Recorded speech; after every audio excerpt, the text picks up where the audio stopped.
Voici les derniers couples, ceux du dernier groupe à entrer sur la glace pour l'échauffement. Et comme c'est le début de cet échauffement, eh bien on va en profiter pour faire un petit détour par Genève, le temps d'une très courte page de pub.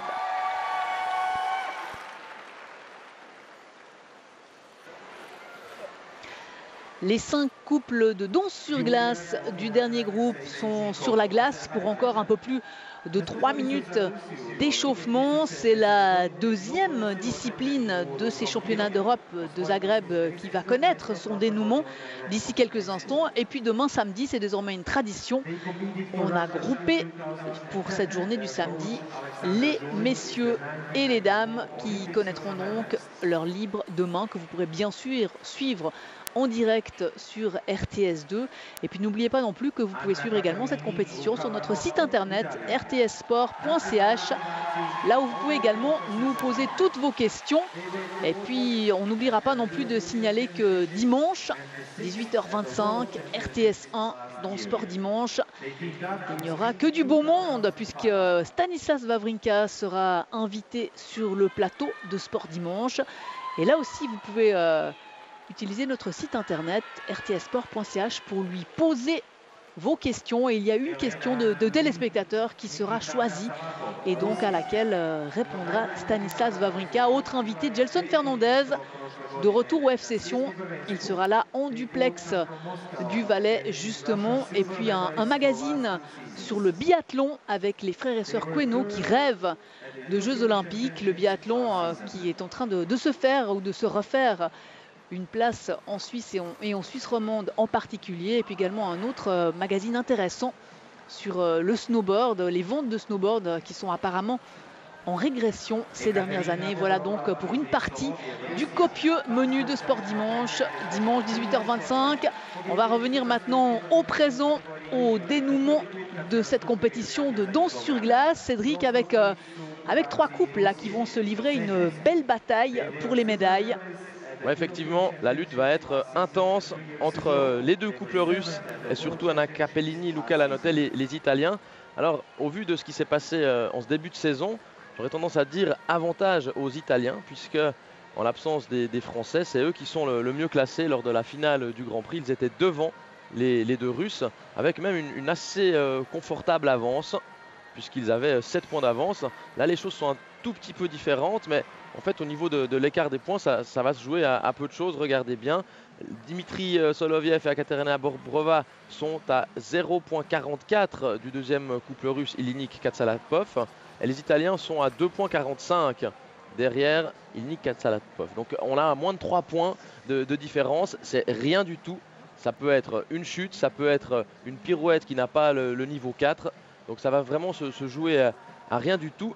Et attention, les Italiens sont très très forts dans le programme libre. Les Italiens qu'on voit ici à l'image. Ils ont un très beau Carmen. Ah oui, bien sûr, parce que Carmen, on ne peut pas avoir une compétition de danse sur glace sans Carmen. Hein. C'est un petit peu comme les 4 saisons de Vivaldi. Ouais, il y a eu une époque aussi où il y avait Roméo et Juliette. Ce sont des musiques récurrentes, mais dans toutes les catégories, hein, d'ailleurs, pas seulement en danse sur glace. Si les Italiens l'emportent, ça ne serait pas arrivé depuis 2001. Quand justement Barbara Fusarpoli et Maurizio Margaglio avaient remporté l'or à Bratislava. Ah, ça risque fort d'être des championnats d'Europe marqués par le saut de l'Italie, parce que hier soir, hein, vous l'avez peut-être suivi en direct en notre compagnie, Stefania Berton, Andrei Otarek ont obtenu une première médaille européenne, le bronze, dans la catégorie couple. Ce soir, normalement, il y en aura une autre de médaille. Reste à savoir la couleur pour Anna Capellini et Luca Lanotte. Et pour le moment, il y a 2 Italiennes sur le podium dans la catégorie féminine. Effectivement, Karolina Kostner est deuxième, derrière la Russe Adelina Sotnikova. Et puis à la 3e position, c'est un petit peu une surprise, on retrouve Valentina Marquez, la 2e italienne. Il faudra confirmer tout ça, bien sûr, dans le libre demain. Mais en tout cas, on comprend peut-être mieux pourquoi il y a autant de supporters italiens dans les travées et dans les tribunes de ce Dom Sportova de Zagreb. Ils sont presque un petit peu comme chez eux, les Italiens. qui ont aussi choisi de rallier Zagreb en voiture, ce qui n'était pas toute l'équipe d'Italie, ce qui n'était pas une mauvaise idée vu toutes les difficultés qu'ont eu les patineurs à rejoindre Zagreb le week-end dernier en début de semaine. Attention, les choses sérieuses commencent d'entrer dans ce dernier groupe avec Ekaterina Bobrova, Dmitri Soloviev.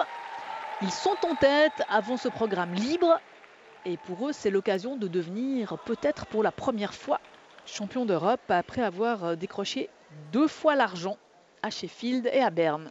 Et le fait d'avoir tiré au sort cette première place dans ce dernier groupe, c'est pas forcément un avantage, Pascal. Donc, ils ont pas mal de pression. Parce que les juges pourront décider qui ils mettront devant. Il faudra attendre l'avant-dernier numéro pour voir les Italiens. Alors ça, c'est un mélange de musique de film de Ennio Morricone et de Puccini dans un nouvel arrangement moderne.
Décidément, on fait beaucoup dans le deuxième degré ce soir. C'est vrai qu'on les avait rarement connus dans une interprétation aussi moderne. Ils étaient toujours dans un classicisme. Il faut saluer la prise de risque. Et c'est vrai que c'est un jeune couple, 22 et 23 ans. Ils étaient souvent un petit peu dans un créneau, on va dire, un peu vieillot. Et là, en l'occurrence, ils ont choisi du moderne. Ça leur va mieux, beaucoup mieux. Même s'ils ont l'air un petit peu sceptiques sur leur prestation. Mais vous le disiez, ils patinent en premier. Ça n'est jamais facile. Il faut laisser patiner les autres. Et difficile de savoir où on en est lorsqu'on est en numéro 1 dans le dernier groupe. Je pense qu'ils sont aussi déçus. Ça s'est pas forcément vu, mais sur la série de Twizzle, ça s'est pas forcément passé comme ils l'auraient voulu.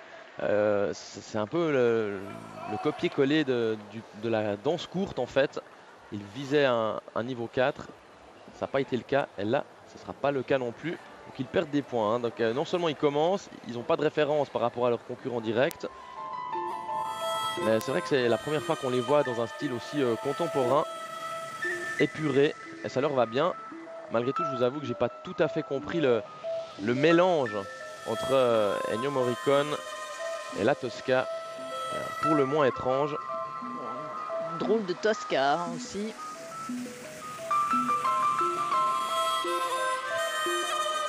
Mais le style épuré leur va bien, que ce soit au niveau des mouvements, au niveau des costumes par exemple.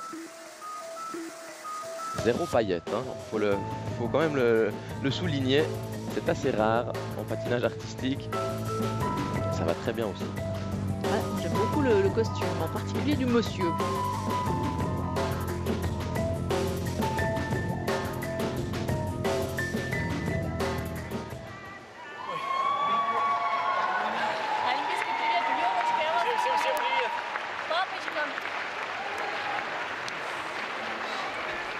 Ce n'est peut-être pas ce soir qu'ils deviendront pour la première fois champions d'Europe.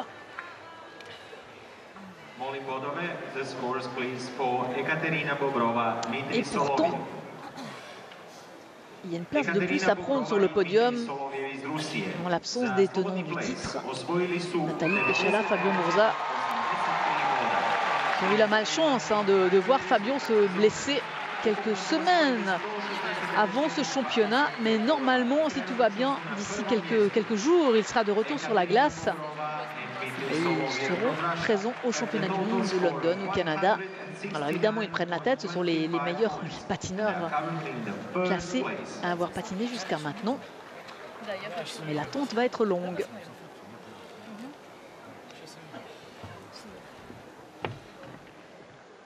Eux,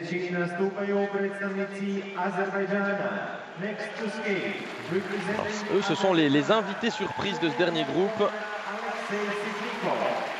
Julia Zlobina et Alexei Sitnikov, les Azéris. Bon, il faut dire qu'ils sont russes.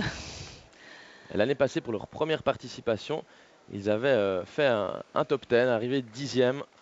Et en danse sur glace, c'est plutôt rare. Et là, ils grimpent de 5 ronds d'un coup d'un seul. En tout cas, après le programme court.